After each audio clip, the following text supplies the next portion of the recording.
Have you ever wondered if having a hearing loss means you're more likely to suffer with dementia? And the big question that I'll be covering today is, can wearing hearing aids help to prevent it? So guys, I think it's incredibly important that I start off today's video by saying that by no means am I claiming to be an expert in the field of dementia.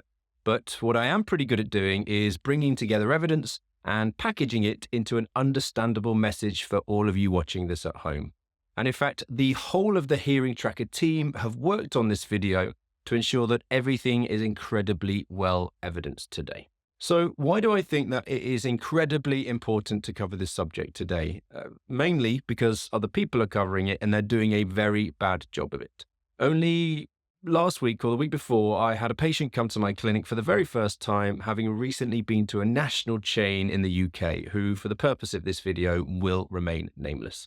They'd left them pretty upset and sought out a second opinion, having found me on YouTube, because they'd been told that if they didn't wear hearing aids, they would in no uncertain terms develop Alzheimer's. Now, this has really pissed me off, and so much so that in the last 200 videos that I've made, this is the first time that I've sworn, and I've got to find a way of beeping that out. In my opinion, hearing loss alone and the disability that people experience due to having a hearing loss is a big enough reason to warrant wearing hearing aids. And I could stop this video right here and right now. However, at the same time, there is growing evidence in the media linking dementia and hearing loss, which is becoming harder and harder to ignore. That is, if it's interpreted correctly. And so that's what I'm here to try and help you out with today, so that we can stop people from using dementia and Alzheimer's as a weapon to encourage people to buy hearing aids. So let's take a look at some actual evidence then. So, for example, in 2011, one of the preeminent researchers in this area, Dr. Frank Lin of Johns Hopkins, concluded that a mild hearing loss will potentially double the risk for cognitive decline, a moderate hearing loss will triple the risk, and a severe hearing loss will quintuple your risk, which means that you have 5 times the risk of developing dementia if you have a severe unmanaged hearing loss. On top of that, there's another huge 25-year study which involved almost 4,000 people with hearing loss by Dr. Lin FR and her colleagues over in France, who concluded that there is, I quote, a strong link between hearing status and the risk of disability, dementia, and depression. And then finally, and more recently in the Lancet in 2020, which for those of you unfamiliar with the Lancet, it's one of the most prestigious medical publications in the world, indicated that hearing loss is the #1 modifiable factor for preventing dementia for people in their mid to later life. Now, I will reference, all of those papers in the description to today's video.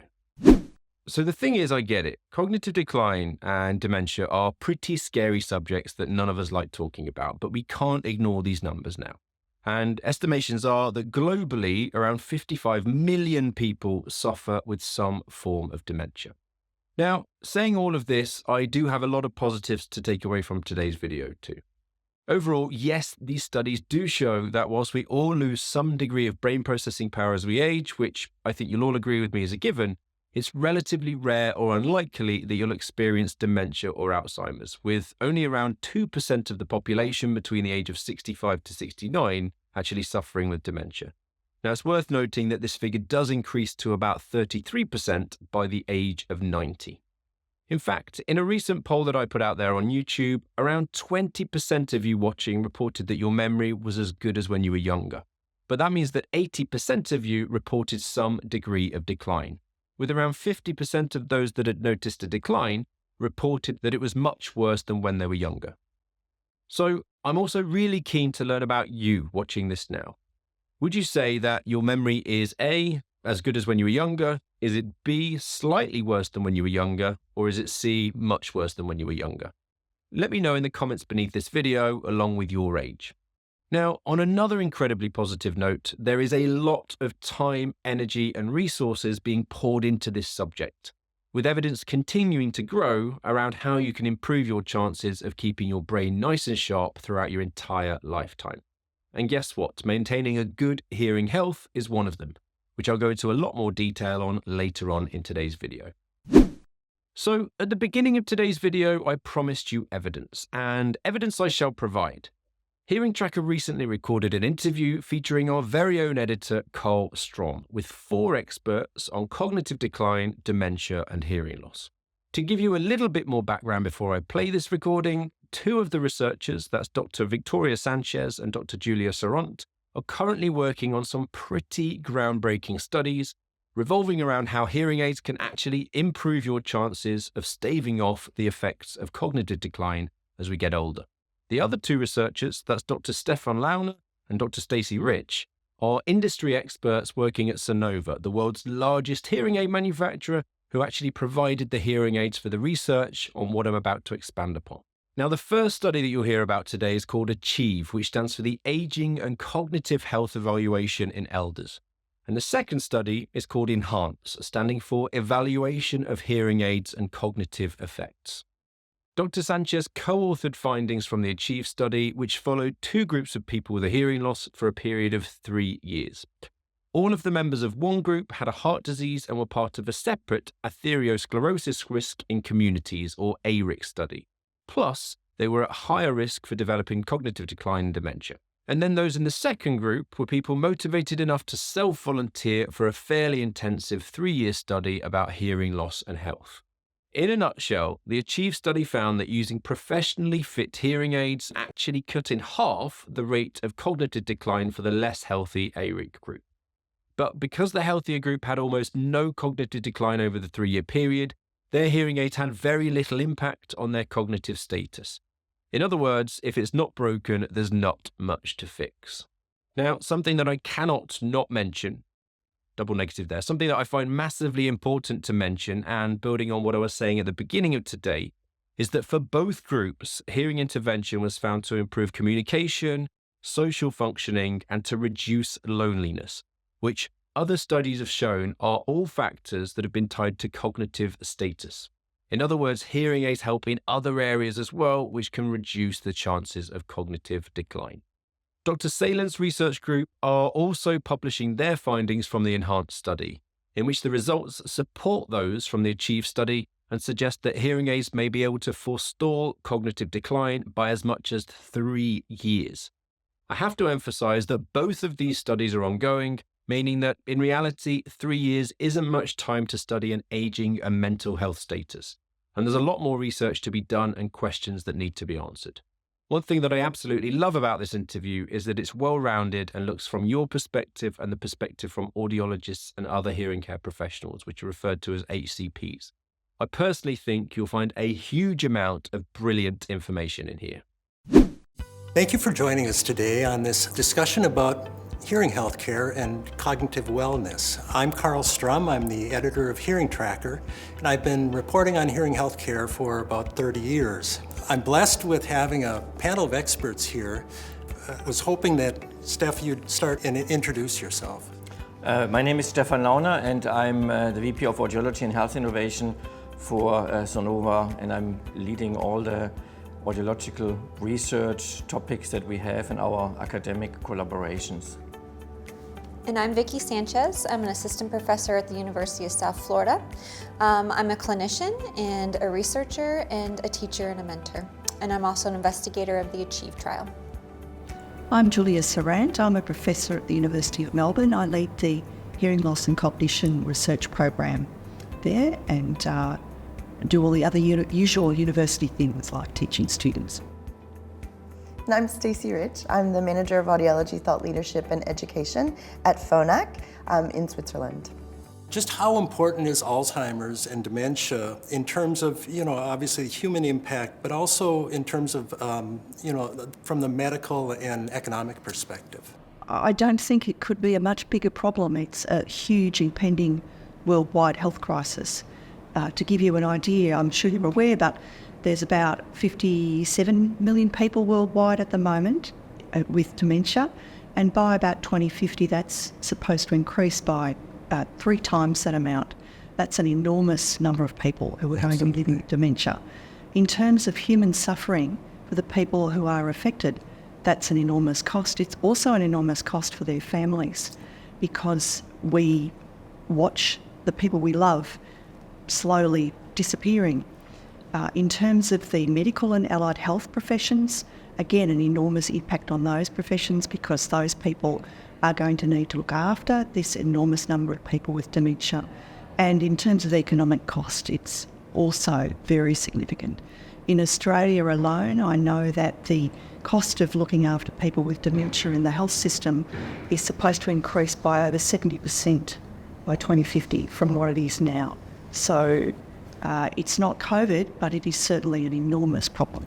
I'd like to talk about the Chief study. It's obviously a seminal publication, but I confess that I was a little bit disappointed when I first read it, not comprehending it all, that the two study groups in it both didn't receive the same type of benefit from hearing treatment.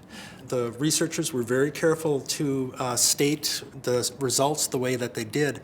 Can you comment on why you stated things the way the researchers did and what your perspectives are on the implications? Sure. So I guess I'll start off by saying that Achieve is already 10 plus years of a collaborative approach from multiple disciplines. We've had hearing health scientists, epidemiologists, dementia experts, physicians, everyone coming together. And you have to imagine that all of those people might be looking at the results from very different lenses. And so the final and main trial results are a combination of all of those individuals saying this is what needs to go out there. The Achieve trial did have 2 recruitment cohorts. So we had a targeted recruitment cohort within a longitudinal observational study. These are individuals that weren't seeking our study. We came to them, we knew about their hearing loss levels, and we said, would you join our study? And then the other group was our de novo healthy group, and these were individuals who were actively seeking either hearing health care because they wanted a hearing aid and they wanted that good quality hearing intervention, or they were really interested in contributing to research. And those 2 different groups and their motivations to be in our study really drove differences in the results that we see. So although many people might see our main trial results as a null finding and disappointing, I think for myself, I was not expecting very clear results because we're dealing with a really complicated question with a large number of individuals that have very amount of uniqueness. I think what we did find is an excellent start for us to continue to look at the data, continue to push our research questions so we can move forward. Can I add to that, if it's okay? I mean, from my end, that's also something that people always bring up. But as Vicki said, I mean, this is a complex phenomenon. And when you look at all the other papers that we also mentioned before, they looked at this topic over a time frame for 10, 15, 20 years. And now here we looked at it over 3 years. So from a clinical perspective, actually it was pretty bold to assume that you would see something in the first place. So I think from that perspective, given that dementia, Alzheimer's, cognitive health is something that is very slowly developing, it's quite a strong finding that within 3 years we found something, and something with a clear and strong evidence, I think. And I think it's pretty remarkable from that perspective. And also what I would like to add, I mean, this is kind of one of its kind study because it's the first study that over 3 years had a cohort of nearly 1,000 people and has long-term data also on hearing aid use, social integration. I mean, it's an incredibly rich study, and this is one aspect that we are now seeing. It was the primary research question, but there is far more to come from my end. So we will learn a lot from this study also in the year to come. So not disappointing at all when we take a step back and that's an important point. I mean, it's only 3 years, right? And it's an ongoing study like the ENHANCE study. I mean, you're looking at people and cognitive health over a span, and we all know that it doesn't just go overnight, right? So yeah, your point's well taken. And the 2 groups, the ERIC group and the de novo group, were very different and might have had different motivations, right? So yeah, your point's well taken. I would like to add just one more thing to that, because I think the 3-year concept is very, very important to remember. It's a good thing we didn't see so much cognitive decline change in 3 years. We all want to keep our cognitive well-being over a 3-year period. It's maybe not surprising that healthier, older adults stayed cognitively intact across those 3 years, and we just really need longer to see those changes in cognition. A lot of the studies seem to point as much to, like the Amoeba study, it seemed to point as much to social engagement as it does to hearing healthcare, right? Would you agree with that, and does it make a difference? I mean, for me, I think it's about healthy living and aging, and it has multiple facets. It has cognitive health, social, emotional health, physical health, all sorts of different aspects, and they are all strongly interconnected. And I think a very important part is really also the socio-emotional well-being, which has a very positive effect also on cognitive health. So for me, these topics are very tightly intertwined, interconnected, and strongly depend on each other. Yeah, I think it's important not to be too concerned about teasing out what's due to social connectedness, what's due to hearing loss, because those things are related. We're never going to be able to separate them. The end impact is the same. So, and treating hearing loss will treat social connectedness. But we also need to remember that some people who are socially isolated, it's not because they have a hearing loss, it's because of their life circumstances or their personality. So all social isolation, not due to hearing loss, but hearing loss is a big part of why many people are isolated. And as Steph said, if we treat hearing loss, that is one of the impacts that we're going to have. Julia, with all the science revolving around hearing loss and cognitive health, does that imply for greater multi-professional, a multidisciplinary approach for audiologists to take on in terms of patient care? Absolutely. I think audiology has been a silo profession, as have many others, for a long time, and we need to move out of our silos and engage, particularly on the topic of cognition, and particularly with primary caregivers and possibly neurologists as well. There are some challenges, though, particularly in Australia, where I am, in that, as Steph said, we have a sick care system. Not prevention is really not on the scene as far as primary care practitioners are concerned.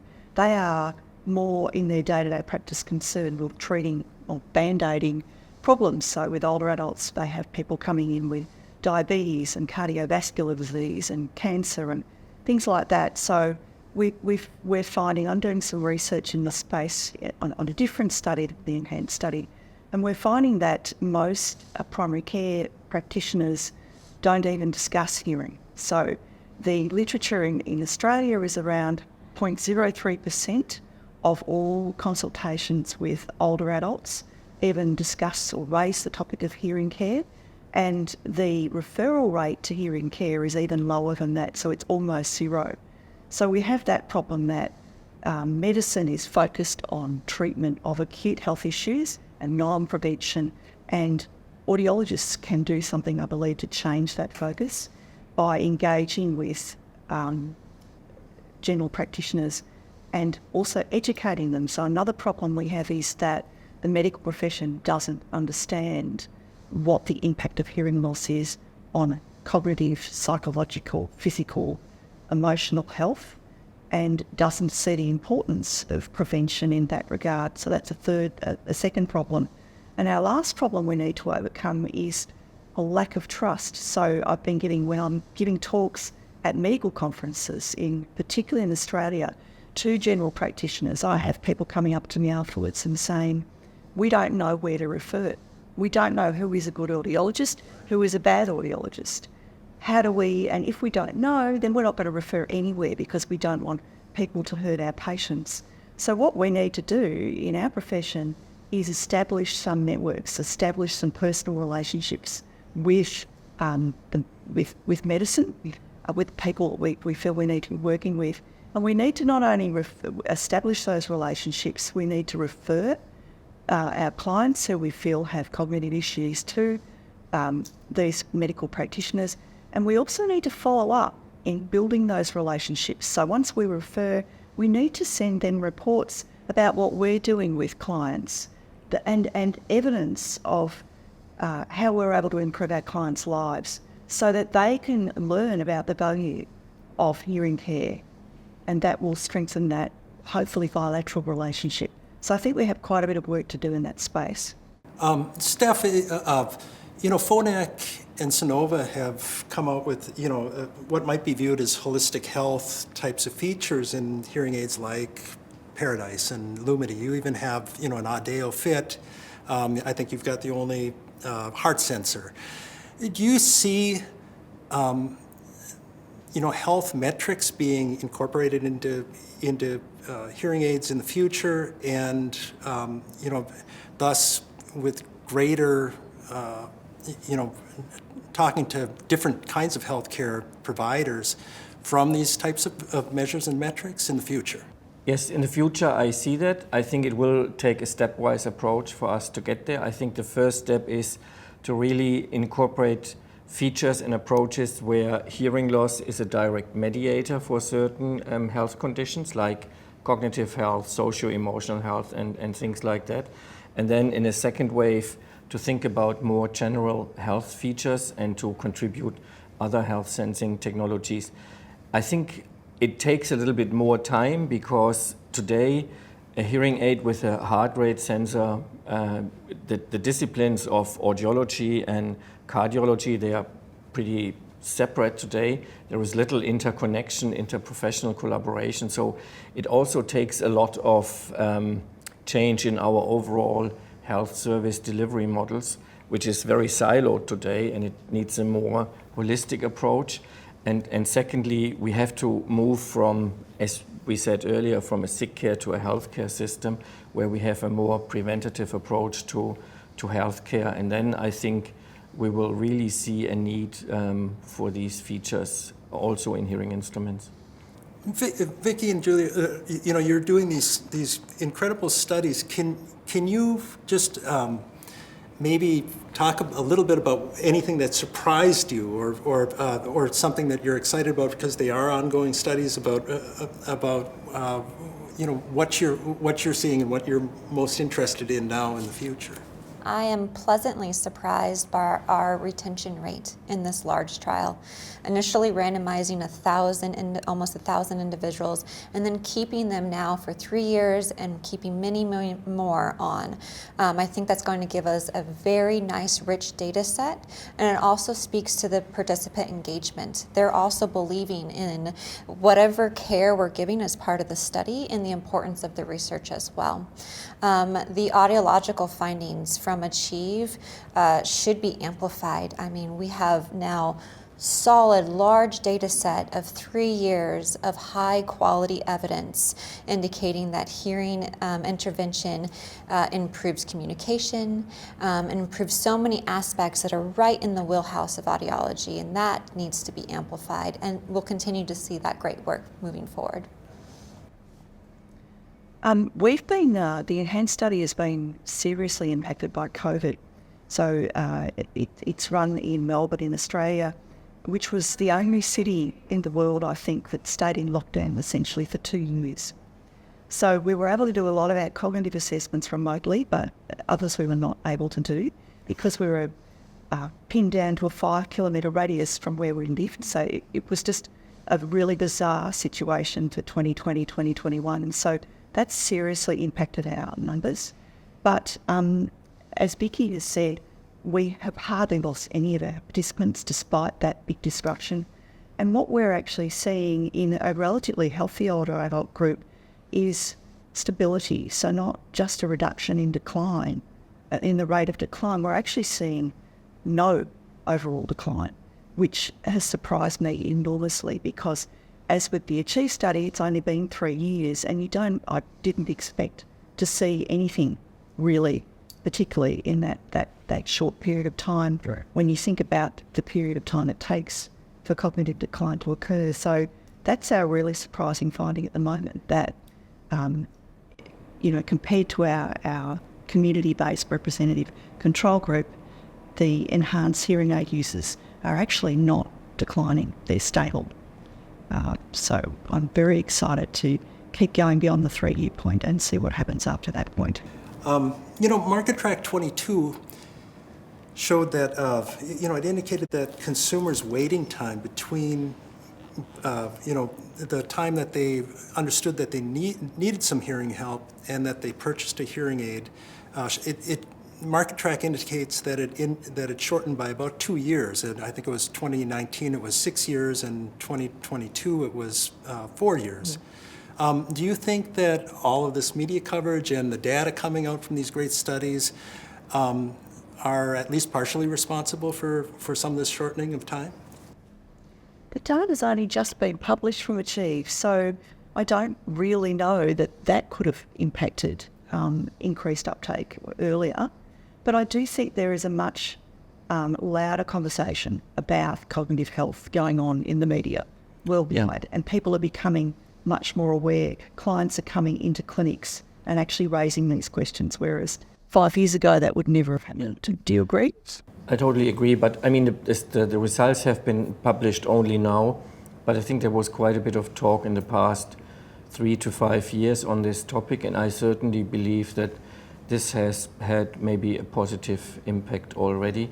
And I think this broader perspective in general, to put hearing care in the broader context of healthy living, and has also really had an impact.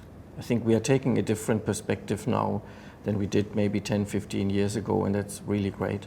Yeah, I agree. And even, the hearing aid industry itself, right? This has become a big topic, overall well-being. Right. And for Phonak, it's a huge topic. Well-hearing is well-being, really focusing on the whole person, social, emotional, cognitive, and physical.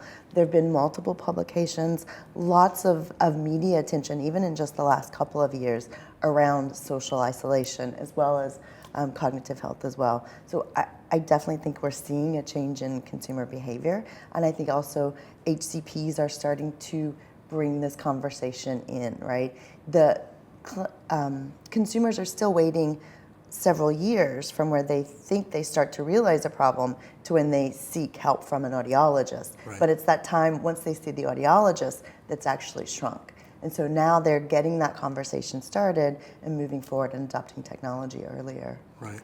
And I think, the issue of cognitive wellness is something that's a bit more intuitive than a lot of other issues that we have in our field, because everybody's had that aunt or uncle who is, older aunt and uncle who comes to the family events and does, used to participate a lot and now is kind of withdrawn. And hearing loss might be a major part of that, and so I think it's something that's a lot more intuitive than some of the other issues that, and personal for consumers. Mm-hmm. Yeah, I would add to that and say that it's estimated that hearing loss is 50% genetic, hereditary. So maybe we're seeing the cohort that have seen hearing loss in their parents and saying, well, I don't want to be like them. Yeah. I don't want to miss out on the conversations and reduce my social engagement. I'm going to be proactive, get my hearing tested early, know what my hearing is, be able to monitor it, and then once I've been told that I have a deficit, I'm going to address it immediately. The younger patient population is much more technological savvy, and they're very interested in all the technological advancements that the hearing industry companies have been able to advance so far. Can I maybe also add that I think over the past 20 years, the digital hearing instruments, they have made huge progress in terms of the benefit that they provide, in terms of functional benefit they have and they offer. Also in terms of the wearing comfort, the designs, the reliability, the handling. There has been a huge progress, I think, and that's also something that is driving this faster uptake. I think people today really talk more positively about their hearing instruments than maybe they did 20 years ago, and I think that leads also others to take up hearing instruments earlier and adopt them faster. So I think it's also fair, and we see that in the usage data that we analyze, how the usage time of hearing instruments has really gone up over 2 hours on average over the past 10 years, which is huge. So modern hearing instruments are worn at least 12 hours per day on average, and the number of devices that are not worn at all is less than 5% of all of them. And we saw a decline in that number over the past 10 years from the millions of users where we see these usage data. It's really remarkable to also see that there is a positive trend. And to your point, I mean, the old hearing aids in the drawer statistic has really dropped, and that's just a great testament to how, you know, the technology has evolved, and not just the technology, but audiologists and hearing aid specialists working to make the aids fit better with real ear and everything else, right? From my end, you know, I have one comment in all this discussion that I think is also sometimes important for me. I mean, in the world there is a lot of discussion about environmental and social responsibility, and the work that's the results of which we are discussing here has also led me to revisit this thought of how important hearing care is for our social society. I mean, the work we are doing contributes a ton to social integration, social reactivation of people. And I think sometimes as hearing care specialists, we forget a little bit how big the impact is we have on social responsibility in the world. And I think that's also something at some point we should discuss a little bit more and emphasize and maybe also be proud of. I think it's something important to maybe also consider and discuss. And, you know, and to that point too, in the future with all these health monitors and, you know, I mean, and AI and, you know, whatever might come, you know, I think we're going to be at a vanguard for a lot of these issues. I think it's a really exciting time to be in our industry. Anything else that anybody want to contribute, or did we miss anything? I wanted to add to some of Julia's great comments about referral pathways. I think that it's really important that we look at it from the other side. We expect our primary care physicians and other providers to consider hearing to be important. We want them to refer to us. We have equal responsibility to identify other health conditions that we need to be able to say, this is also important. Please go back and see your primary care, your diabetes clinic management, all of those things. So if we want the two-way referral pathway to be there, we have our responsibility to refer on appropriately as well. We don't need to keep everything in-house. We need to have the right pathways to make sure that our patients' needs are being appropriately addressed at every time point that they meet with a healthcare provider. So I want to thank you all for participating in the panel, and I think it's been a wonderful discussion, and thank you so much for your expertise. And I hope the viewers got something out of it. I'd also like to thank Phonak and Sonova for their participation in the research and for sponsoring this video. Thank you. So it's fair to say that good hearing health is essential for communication and social functioning, and poor hearing health can lead to a host of life-changing problems, such as social isolation, depression, and possibly mental decline. And increasingly, scientific studies are pointing towards the fact that making sure you're hearing well and using properly fitted hearing aids if you have a hearing loss may be one of the best things that you can possibly do in order to decrease your chance and risks of cognitive decline and dementia. Now, of course, the most important thing is finding the right hearing aid for you if you're going down that path. So you must check out this video, which covers the best hearing aids for this year.